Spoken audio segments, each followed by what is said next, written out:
अगर आप घर पर केक बनाने से डरते हैं तो अब नहीं डरेंगे, और अगर आप पहली बार केक बना रहे हैं तो खुद पर यकीन ही नहीं होगा कि बेकरी से भी ज़्यादा इतना अच्छा केक आपने खुद बनाया है।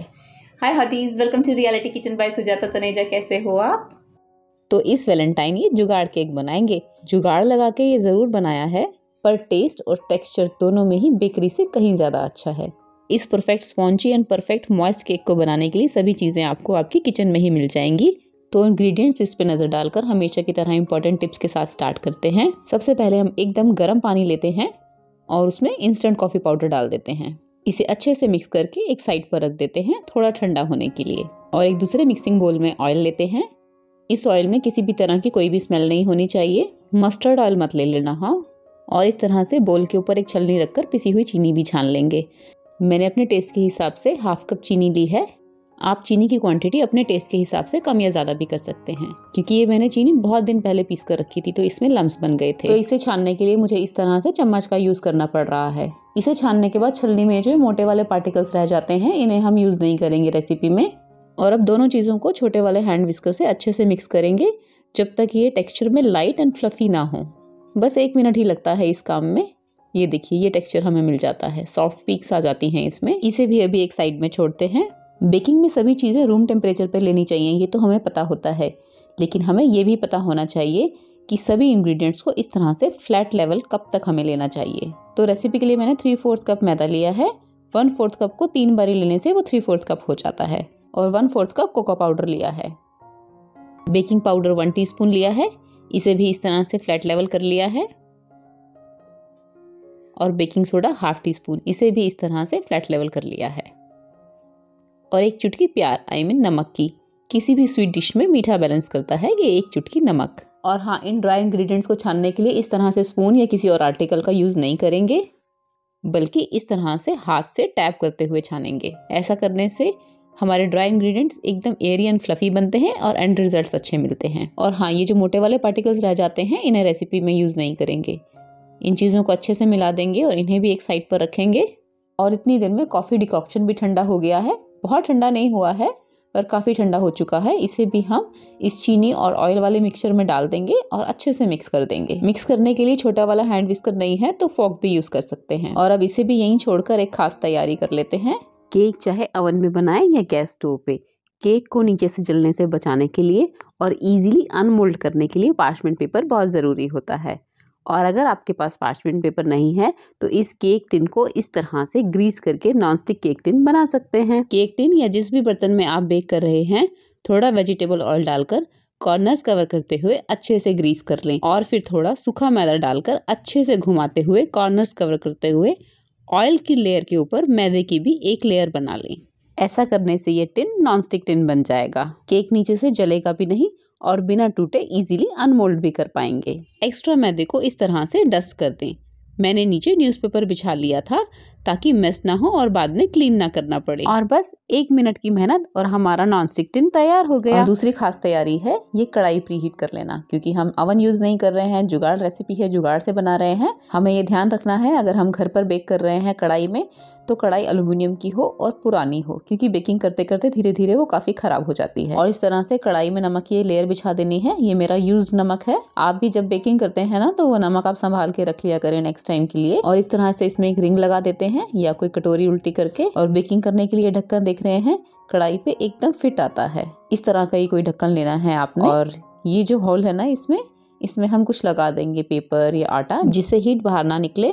और इसे 10 मिनट्स के लिए मीडियम से हाई हीट पर प्रीहीट करेंगे। और इस स्टेज पर हमने वेट इंग्रेडिएंट्स वाले बोल के ऊपर एक छलनी रखनी है और ड्राई इंग्रेडिएंट्स हमने दोबारा से छानने हैं, क्योंकि हम छोटा केक बना रहे हैं 1 कप इंग्रेडिएंट्स के साथ में, तो एक ही बारी छान दिया है।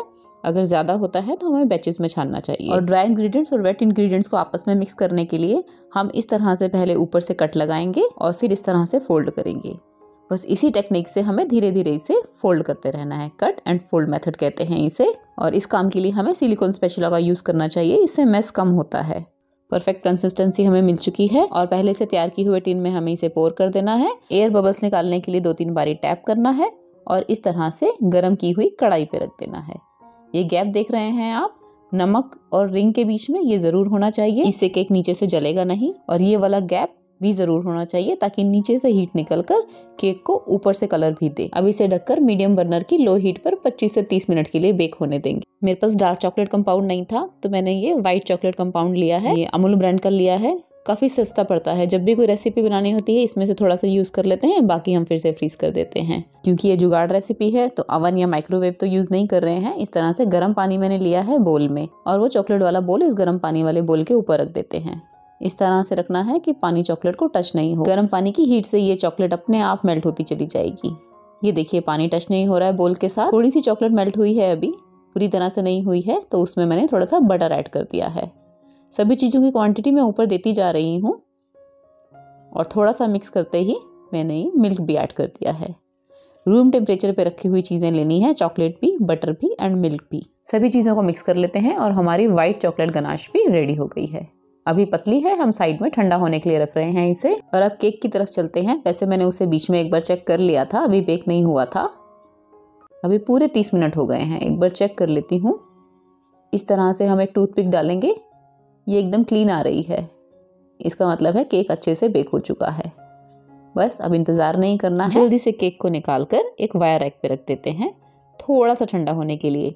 लेकिन मैं अभी दिखा दूँ आपको, ये देखिए केक ने अभी से साइड्स छोड़ दी हैं। इसका मतलब क्या है, यही पहचान है कि हमारा केक अच्छे से बेक हो गया है। 10 मिनट्स के लिए इस तरह से मैंने कॉटन क्लॉथ डाल दिया है। 15 मिनट्स के बाद थोड़ा सा ठंडा जब ये हो जाएगा तो सेफर साइड पर एक नाइफ चला देंगे। अगर आपके पास ऐसा टिन नहीं है ना तो आप कोई भी बर्तन ले लेना बेक करने के लिए। वैसे तो केक मुझे पता है बिल्कुल भी साइड में ना लगा है ना जला है, क्योंकि मैं तो बेक करती ही रहती हूँ, लेकिन मैंने ये नाइफ सेफर साइड के लिए चलाया है। और ये देखिए, बताया था ना मैंने, बिल्कुल भी नहीं जलेगा।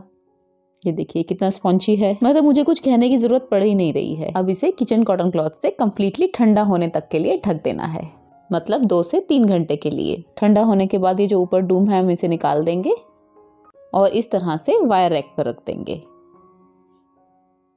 और इतनी देर में हमारी गनाश भी काफ़ी थिक हो गई है, अब ये उतनी पतली नहीं रही है। ये देखो, अब हम इसको पोर कर देंगे इसके ऊपर।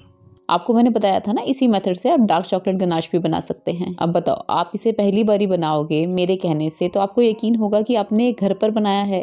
बिल्कुल नहीं होगा, है ना। केक डार्क कलर का है और गनाश वाइट कलर की है, तो एक बार डालने के बाद वो लुक नहीं आएगी। फिर भी हमने फ्रिज में रखा है सेट होने के लिए, और सेट होने के बाद मैं आपको दिखाऊं, इस तरह से जो नीचे ये गनाश रह गई थी, इसमें इसी केक का चूरा था, मैंने इसको दूसरी बार फिर से केक के ऊपर डाल दिया है और फिर से एक बार फ्रिज में रख दिया है सेट होने के लिए। जब तक केक फ्रिज में सेट हो रहा है, इस तरह से मैंने चॉकलेट को ग्रेट कर लिया है। और ये कैडबरीज के कुछ शॉर्ट्स पड़े थे मेरे पास, उससे सोचा मैं डेकोरेट कर देती हूँ।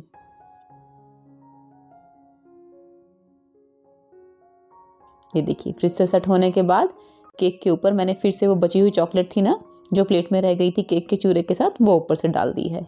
और ये फाइनली मैंने फ्रिज में से केक निकाल लिया है और बोर्ड पे लगा दिया है, ताकि घर वालों को ऐसे लगे मैंने मार्केट से मंगाया है। और वो चॉकलेट की शेडिंग थी ना, वो इस तरह से मैं इसके ऊपर लगा रही हूँ।